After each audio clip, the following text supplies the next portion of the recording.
నమస్తే, welcome to our channel. నేను anchor సిరి. ప్రస్తుతం మనతో పాటు ఉన్నారు ప్రముఖ ఆధ్యాత్మికవేత్త, వాస్తు జ్యోతిష్య పండితులు కేఎస్ఆర్ గారు. గురుగారితో మాట్లాడదాం. గురుగారు నమస్కారం.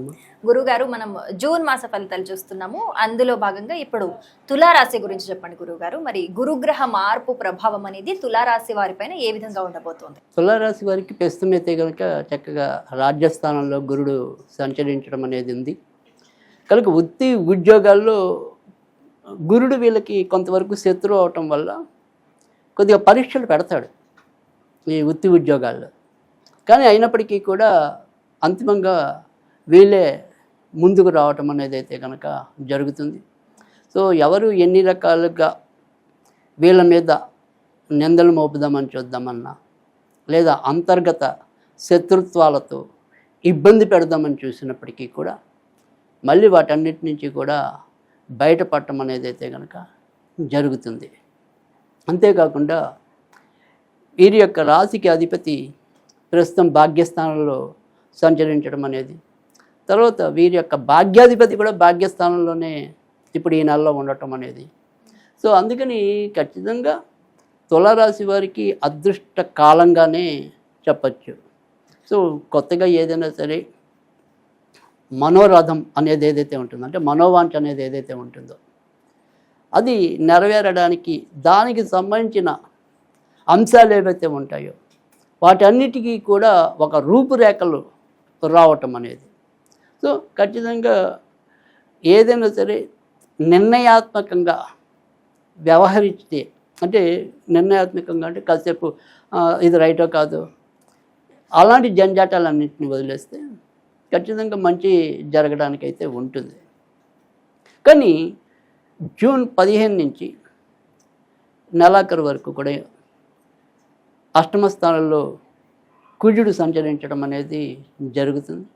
సో ఆ టైంలో మాత్రం తాత్కాలికంగా భార్యాభర్తల మధ్య కొంత విభేదాలు చోటు చేసుకోవడానికి అవకాశం ఉంటుంది. తర్వాత ధనం కూడా కొద్దిగా ఎక్కువగా ఖర్చు అయ్యే పరిస్థితి ఉంటుంది.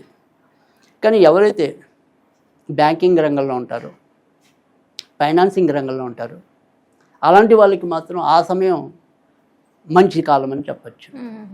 అంటే జూన్ 2వ వారం తర్వాత నుంచి.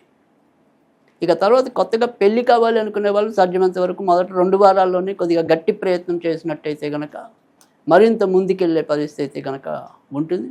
కనుక ఆ ప్రయత్నాలు ఏదైనప్పటికీ కూడా మొదటి 2 వారాల్లో చేసుకోవటం అనేది ఉత్తమం. ఇక వృత్తి ఉద్యోగాల్లోనే కాకుండా ఏదైనా సరే వ్యాపారంలో ఉన్నా కూడా ఖచ్చితంగా లాభాలు బాట పట్టడానికి అవకాశం ఉంది. ముఖ్యంగా మీడియా రంగంలో ఉన్న వాళ్ళకి, సినిమా రంగంలో ఉన్న వారికి, కళా రంగంలో ఉన్నవారికి, వైద్య రంగంలో ఉన్నవారికి, భవన నిర్మాణ రంగంలో ఉన్నవారికి ఎక్కువ శాతం ప్రోత్సాహకరంగా ఉంటుందని కూడా చెప్పచ్చు. అయితే నాన్నగారు అటువైపు ఉండే బంధువుల వల్ల తాత్కాలికంగా మధ్య మధ్యలో కొంత చికాకులు ఏర్పడడానికి, తండ్రికి ఎవరైతే ఈ తుల రాశిలో ఉన్న సంతానం ఆడవచ్చు మగవచ్చు, వారు మధ్య మధ్య వాళ్ళ ఇరువురి మధ్య ఏవైనా సరే కొంత విభేదాలు చోటు చేసుకోవడానికి ఆస్కారం ఉంటుంది. తర్వాత కొత్త ప్రదేశాల్లో ఏవైనా సరే చూడాలి అంటే, తిలకించాలి అనుకుంటే కనుక సాధ్యం అవటం అనేది అయితే జరుగుతుంది. అలాగే ఏదైనా సరే అనుకోని ప్రయాణాలు అవసరమయ్యే సందర్భాలు కూడా ఉండే పరిస్థితి అయితే కనుక ఉంటుంది. ఇక కొత్తగా సంతానం కావాలి అనుకునే వారికి అయితే కనుక ప్రస్తుతం అంతంత మాత్రంగానే ఉండటం అనేది అయితే జరిగింది. కనుక ఆయా విషయాలకి అంత ప్రోత్సాహకరంగా ఉండదు.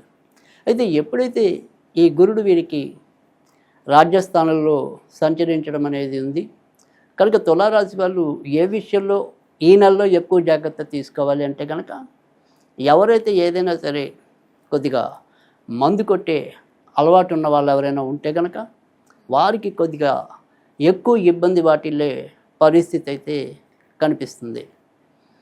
ఇక గేమ్స్ ఆడుతుంటాం కదా, అంటే పందాలు, ఈ మొబైల్ అవ్వచ్చు, అలా ఉండేవాళ్ళు కూడా ఇబ్బంది పడతారు.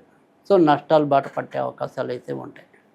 కానీ షేర్ మార్కెట్లో ఉన్న వాళ్ళకి ఈ నెల కాసింత లాభాలతో బయటపడడానికి అవకాశం ఎక్కువగా ఉంటుంది. ఇక మిగతా అన్ని విషయాల్లో కూడా ఎక్కువ శాతం అయితే కనుక మంచి ఫలితాలు ఉంటాయి. అలాగే మరి వీరు ఎలాంటి రెమెడీస్ చేసుకుంటే ఇంకా బాగుండే అవకాశం ఉంది?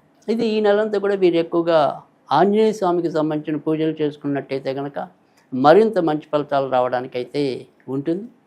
ఇక స్పిరిచువల్లో ఏదైనా అనుకోవాలనుకుంటే కనుక జై బజరంగ్, జై బజరంగ్, జై బజరంగ్ అనుకుంటే మరింత మంచి జరగడానికి ఉంటుంది. అలాగే గురుగారు, ధన్యవాదాలు గురుగారు.